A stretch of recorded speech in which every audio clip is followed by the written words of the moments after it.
ഈ സിനിമയിലില്ല, അതാണ് എൻ്റെ ഒരു പ്രത്യേകത. ഇവിടെ ഉള്ളവരിൽ ഇല്ലാത്ത ഒരാൾ ഞാൻ മാത്രമാണ്. പക്ഷെ VKPയുടെ ഫാമിലിയിൽ പെടുന്ന ഒരാളാണ്. VKP എല്ലാവരും പൊഴുത്തിക്കൊണ്ടിരിക്കുകയാണ്. അപ്പൊ എനിക്കും 2 വാക്ക് പറയാതെ പോകാൻ പറ്റില്ല.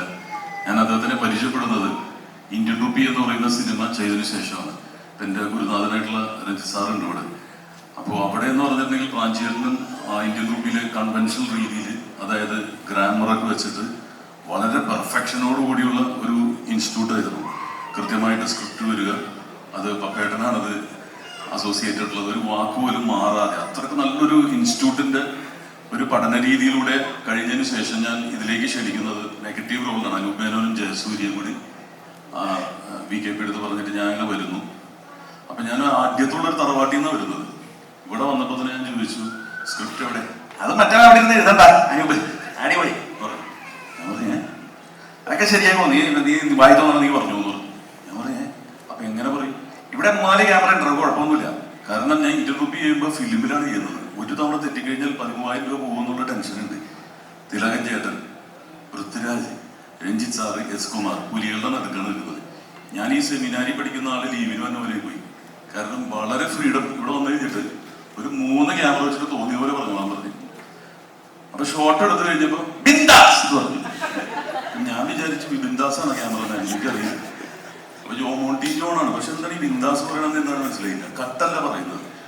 അപ്പൊ ടെക്നോളജി, ഡിജിറ്റൽ ക്യാമറ എനിക്ക് തോന്നുന്നു ആദ്യമായിട്ട് ബ്യൂട്ടിഫുൾ ആണ് വരുന്നത്. പക്ഷെ എനിക്ക് തോന്നുന്നു ശരിക്കും അണ്ടർ റേറ്റഡ് ആയി പോയി. കാരണം അതറിയില്ല, പല ടെക്നോളജി അദ്ദേഹം കൊണ്ടുവന്നിട്ടുണ്ട്. അന്ന് മുതൽ അദ്ദേഹം എൻ്റെ അടുത്ത സുഹൃത്താണ്. ഇതിനുശേഷം ഓരോ തവണ വരുമ്പോഴും എനിക്ക് വ്യത്യസ്തത ഫീൽ ചെയ്യുന്ന ഒരു വ്യക്തിയാണ് VKP. ഇതിനുശേഷം അദ്ദേഹത്തിന്റെ മകളുടെ കല്യാണത്തിന് വിളിച്ചപ്പോൾ താജ് റെസിഡൻസിലായിരുന്നു. അന്ന് ഞാൻ ഇതുപോലെ വ്യത്യസ്തത പ്രതീക്ഷിച്ചു.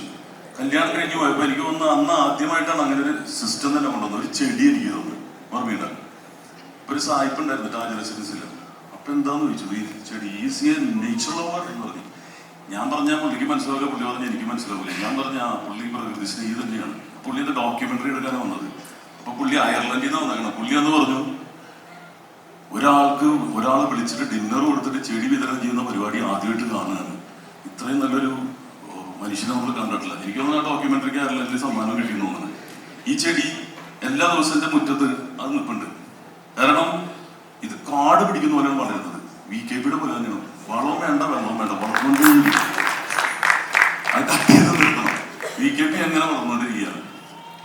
അപ്പോൾ VKP എടുത്ത് ഓരോ പ്രാവശ്യം ഇത്തവണ എന്നെ വിളിച്ചപ്പോ യഥാർത്ഥത്തിൽ ഇന്നലെ രാത്രി 12 മണിക്കാണ് പാലും പഴം എന്ന് പറഞ്ഞ മെസ്സേജ് വന്നേക്കുന്നത്. സാധാരണ തത്തക്ക് കൊടുക്കുന്നതാണ് ഈ പാലും പഴം. അപ്പൊ എനിക്കെന്താ വന്നേക്കണമെന്ന് അറിയില്ല. അപ്പൊ പറഞ്ഞ എടാ നന്ദുപുതുവാൾ വിളിക്കുമെന്ന് പറഞ്ഞു. മിനിയാന്നും വല്ല നന്ദുപുതുവാൾ ആരും വിളിക്കുന്നില്ല. കാരണം ഇന്ത്യൻ ടൂവിൽ പുള്ളി അഭിനയിച്ചിട്ടുണ്ട്. പുള്ളി കൺട്രോളർ എന്നുള്ള സ്ഥാനം പോയിട്ട് ഇപ്പൊ ഭയങ്കര ആർട്ടിസ്റ്റായി മാറിയിരിക്കുകയാണ്.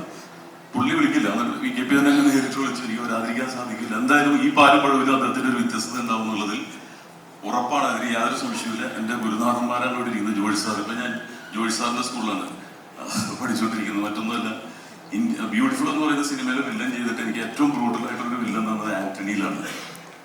ജോജുവിന്റെ ഓപ്പോസിറ്റുള്ള ഒരു ക്യാരക്ടറായിരുന്നു. അപ്പോൾ രഞ്ജിത്ത് സാർ അക്കാഡമി പോയതിനു ശേഷം സിനിമകൾ ചെയ്യുന്നില്ല, സിനിമകൾ ചെയ്യണമെന്നുള്ളൊരു അപേക്ഷ കൂടി ഉണ്ട്. കാരണം 7ഓളം കണ്ടിന്യൂസ് ആയിട്ട് അദ്ദേഹത്തിന്റെ സിനിമകളിൽ അഭിനയിച്ചിട്ട് വന്നിട്ടുള്ളതുകൊണ്ടാണ് എനിക്ക് അവിടെ സീറ്റ് കിട്ടിയത്. അപ്പൊ തീർച്ചയായിട്ടും ശ്യാംപ്രസാദിന്റെ അളിയനാണ് യഥാർത്ഥത്തിൽ ഡ്രാമയില്, സിനിമയില്ല. ഓക്കെ. അപ്പൊ ഇത്രയും മീര ജാസ്മിന്റെ നമ്പർ അമ്മയിലില്ല കേട്ടോ. 17 പേര് വിളിച്ചിട്ടും നമ്പർ കിട്ടുന്നില്ല എന്ന് പറഞ്ഞു. അവിടെ മെമ്പറാണെങ്കിൽ ആ നമ്പറും തന്നിട്ട് പോകണം. അപ്പോൾ ഒരുപാട് പേര് കംപ്ലൈന്റ് വന്നു. മീര ജാസ്മിന്റെ നമ്പർ 8 നമ്പറായിട്ട് ഉണ്ട്, ഒന്നും പറയ്ക്കുള്ളത്. VKP ഉണ്ടാവുമെന്ന് വിശ്വസിക്കുന്നു. ഏതായാലും പാലും പഴവും യഥാർത്ഥത്തിൽ ഒരു പാലും പഴം ആയിട്ട് തന്നെ മാറട്ടെ എന്ന് പ്രാർത്ഥിക്കുന്നു. All the best. God bless. ഇൻഷാല്ലാഹ്.